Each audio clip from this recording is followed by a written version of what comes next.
Hello everyone, today we will talk about how to fix or how to solve outline on Telegram.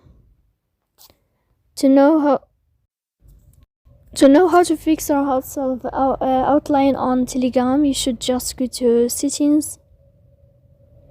After that, we can click apps, default apps, app settings.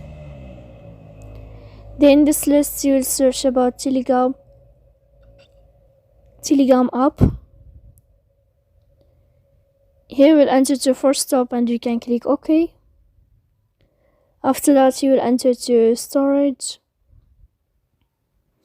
Here we can click clear cache. In the end, you can go to Play Store, you can uninstall your app and you can uninstall it again.